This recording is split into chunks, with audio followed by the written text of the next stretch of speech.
if at all.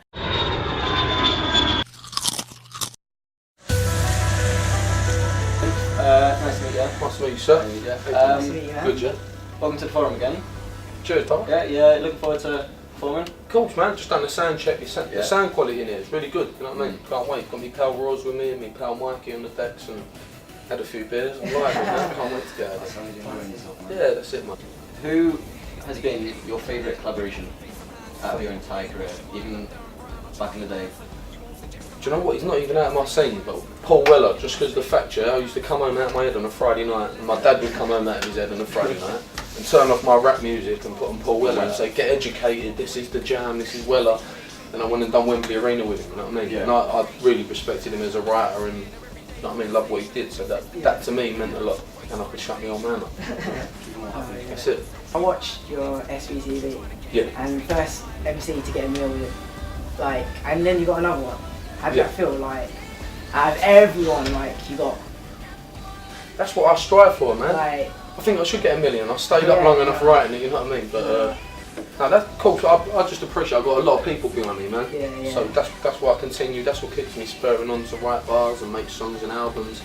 So as long as them people are there and they want to push me, then I'll be here all day, you know what I mean? So there'll be more bars that had to come. And it just lets you know there's people behind you.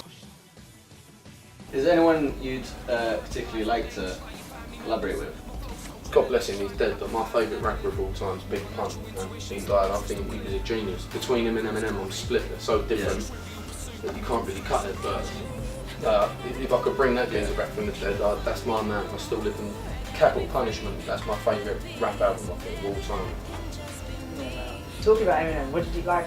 Did you get a lot of those comparisons when you first started out? Like, I'm white and I'm half decent, man. Yeah, you know what I mean? So the only white rapper that's well, he's brilliant. He's the best rapper of all time. As I said, I can't split between him and Pun.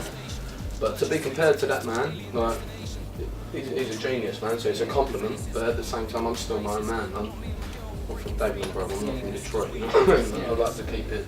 I'm Devlin, I'm my own man. It's a privilege to be compared to such a talented artist. You've got your album coming out on the 4th of February, the movie picture. What can you expect from this album? Just me, man. You know what I mean? You've got the Wretch feature on there, you've heard the All Along the Watchtower, obviously. There's some nasty hip-hop tunes on there, some grime beats, and I feel like I'm getting a bit more freedom now. Very cinematic sound, I've tried to take it deep. But I feel like I'm evolving, still the same Devlin, just growing, you know? And by the third album, I feel like I've had more freedom and I can do what I want, and more mixtapes. But I'm happy. I'm half happy with the album. I'm never totally happy, otherwise I'd give up. But yeah, I think it's a good album, man. What's the main difference between writing, say, like, the rolling mixtape to out, like, because obviously, like, artists go through that, like, the changes and the signings and all that. So, like, what's the biggest difference? If you want to know the honest truth, you see a mixtape. Honestly, on my mum's life, I'm not looking to please anyone on that mixtape. With an album.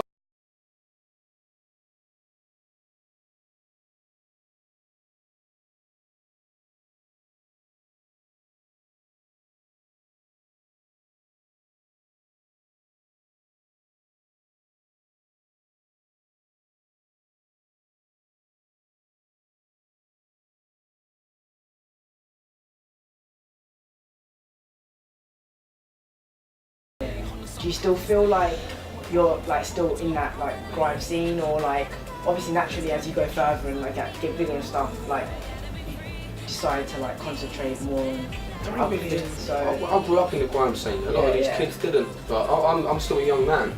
But I went on pirate radio and I had that.